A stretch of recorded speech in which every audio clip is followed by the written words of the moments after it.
Olá, caros alunos. Sejam muito bem-vindos. É um prazer estar aqui com vocês. O meu nome é Guilherme Augusto e trabalharemos a disciplina Introdução à Informática. Peço que em nossas aulas vocês estejam munidos de papel e caneta para quando surgir alguma dúvida vocês estarem depois postando em nosso fórum Tira Dúvidas. Já aproveitando a oportunidade, é dizer que vai haver um fórum de discussão para as nossas aulas. E para que tenhamos um bom resultado, será necessária a dedicação de vocês nos estudos e atividades da sala virtual. Mas também é muito importante que vocês leiam a apostila. Então vamos começar? Ao longo da história, o homem tem precisado constantemente tratar e transmitir informação. Por isso, nunca parou de criar máquinas e métodos para processá-lo. A informática nasceu da ideia de auxiliar o homem nos trabalhos rotineiros e repetitivos, geralmente ligados à área de cálculo e gerenciamento. Ela é a ciência que estuda o tratamento automático e racional da informação. O termo foi criado em 1962. São algumas das funções da informática: o desenvolvimento de novas máquinas, o desenvolvimento de novos métodos de trabalho, construção de aplicações automáticas, a melhoria dos métodos e aplicações existentes. Desde que receba as instruções adequadas, o computador será capaz de realizar uma grande variedade de trabalhos, com alta velocidade e precisão. De modo geral, um processamento ele se realiza de acordo com o esquema abaixo.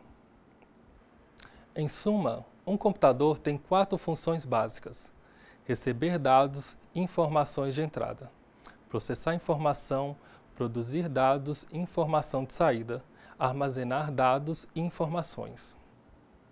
Em um computador, podemos distinguir 3 componentes básicos: o hardware sempre sendo a parte física, o software sempre da parte lógica e o peopleware sendo a parte de conjunto de pessoas dedicadas a todo o sistema computacional.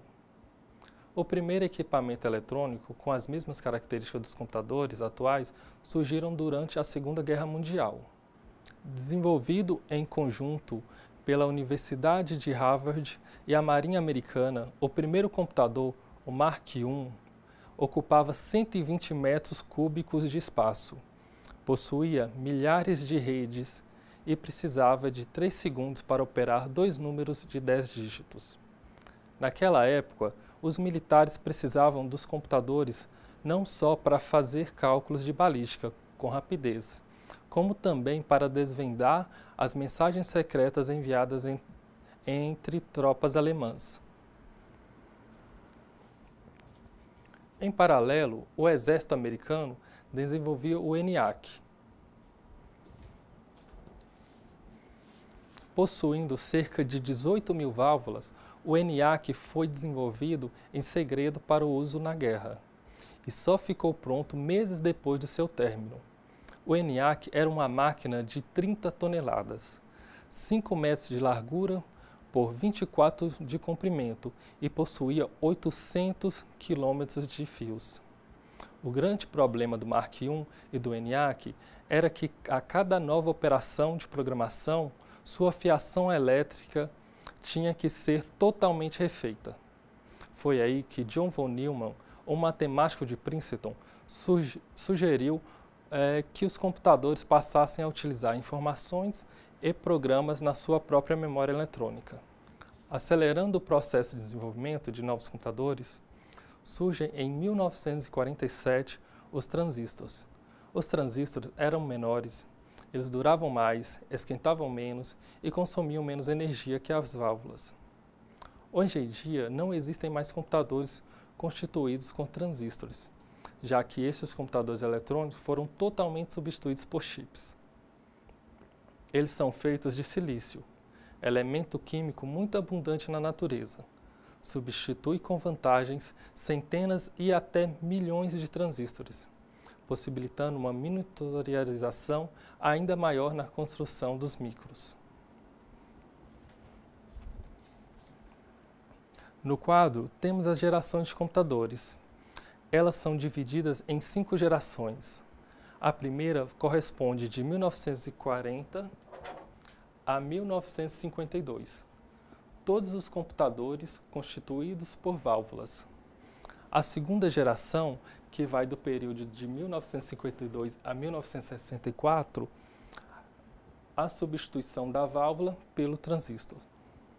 Na terceira geração, de 1964 a 71, surgem os circuitos integrados e os chips que constituem no encapsulamento de uma grande quantidade de transistores.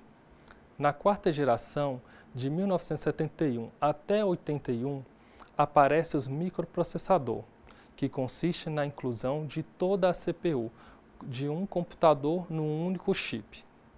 E por fim, a quinta geração, que vai do período de 1981 até os dias atuais. Notebook, palm-top, laptops, alta velocidade no processamento, inteligência artificial e a robótica. Vamos falar sobre os conceitos relacionados à informática. O que vem a ser um dado? Dado é o fato isolado que completa a informação. Uma vez processados, ordenados, somados ou filtrados, constitui informação útil. Informação.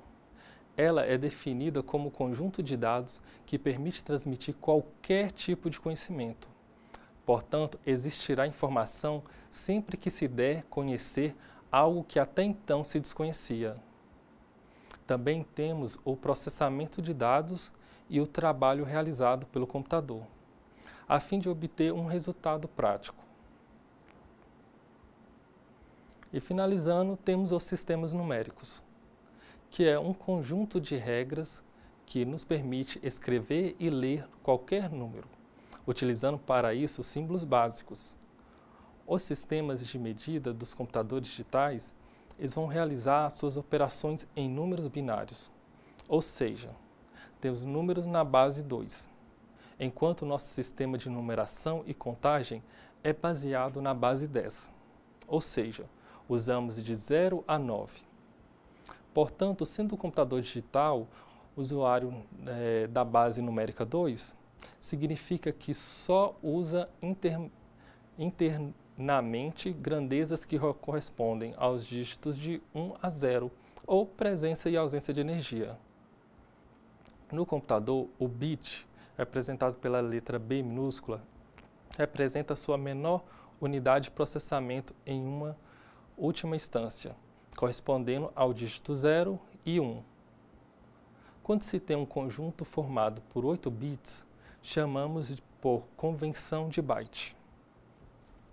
Vamos para o quadro. Temos a unidade, o símbolo, o seu valor e o valor exato.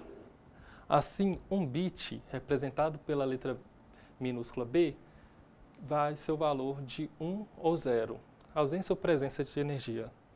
Um byte, representada pela letra maiúscula B, é um conjunto de 8 bits. Um kilobyte, representada pela letra KB, equivale a 1024 bytes.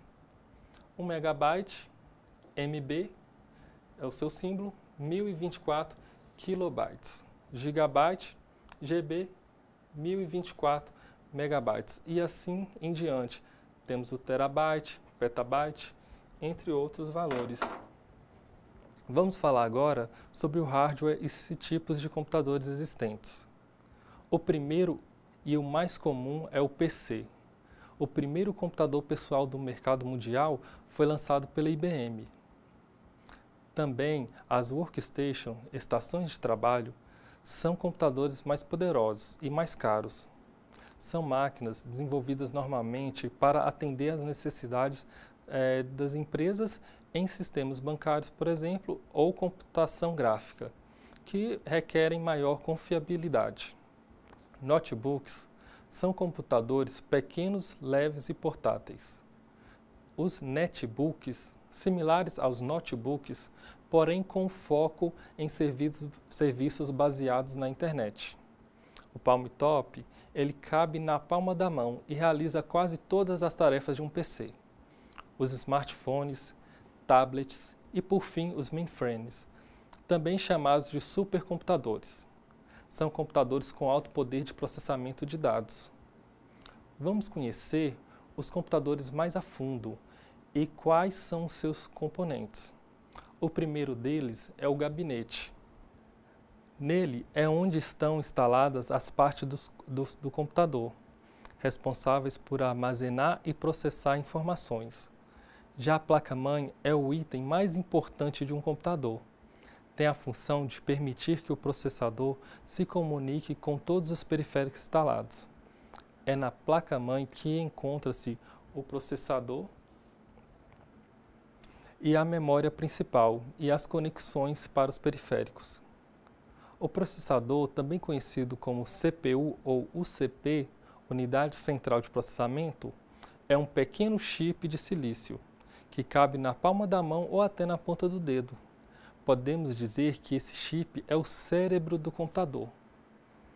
Já a memória principal é o dispositivo encarregado de armazenar e guardar as informações, dados mais cálculos, usados pelo processador.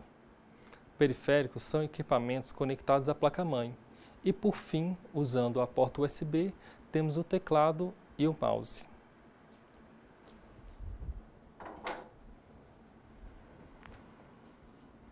Vamos falar das memórias? Existem 3 tipos de memória no mercado: a memória RAM, a ROM e a memória secundária. A memória RAM é a memória de trabalho mais importante do computador. É composta por módulos, chamados de pentes, encaixados diretamente na placa-mãe e é volátil. A ROM, ela guarda informações básicas para o correto funcionamento do computador e são gravadas uma única vez pelo fabricante. E a memória secundária tem como característica principal reter uma determinada informação durante o tempo que se desejar, recuperando-a quando lhe for requerido.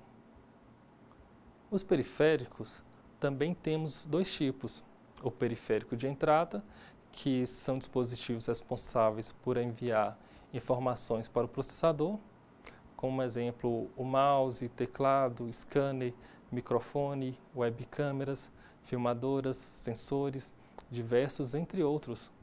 E os periféricos de saída são dispositivos que podem mostrar o resultado de um processamento ou acompanhar as tarefas executadas pelo computador. Bom, como exemplo, a gente vai ter impressora, monitor, caixa de som, entre outros. Vamos falar um pouco mais sobre os periféricos. O primeiro deles vai ser a impressora. As mais comuns são a matricial, jato de tinta e laser. A matricial utiliza a tecnologia de impressão por matriz, de 9 a 24 agulhas, que pressiona contra uma fita com tinta, que vai estar sobre o papel, como uma máquina de escrever.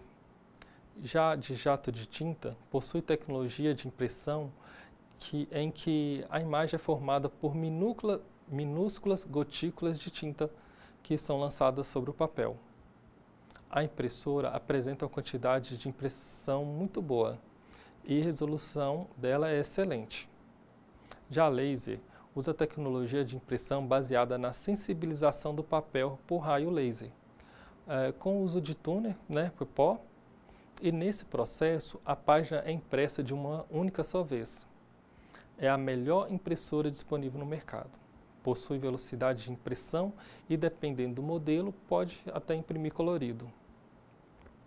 O teclado do computador é basicamente como uma máquina de escrever. Algumas dessas teclas merecem maior atenção. A ESC, a tecla Escape, ela permite cancelar uma linha digitada. O Ctrl, a tecla de controle, não tem efeito por ela mesma, mas com a tecla Shift, ela é utilizada para alterar o efeito de outras teclas. Temos a Tab, que essa tecla permite mover o cursor entre valores predefinidos pela tabulação.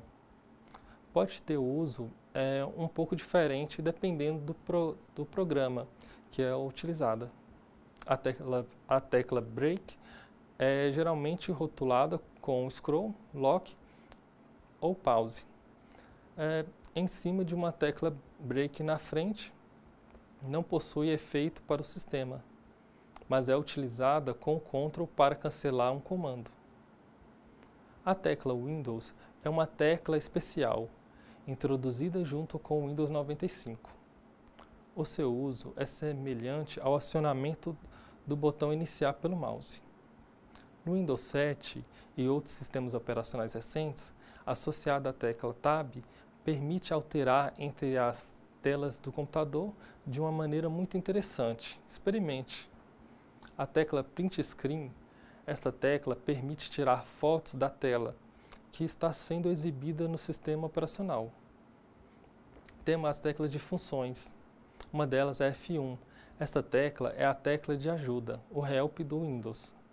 As teclas de F2 a F12, essas são teclas com funções que podem ser programadas de diversas maneiras. Normalmente têm usos diferentes dependendo do programa em que são utilizadas.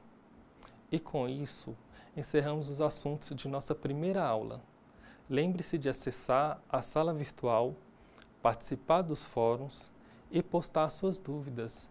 E não se esqueçam dos estudos da apostila.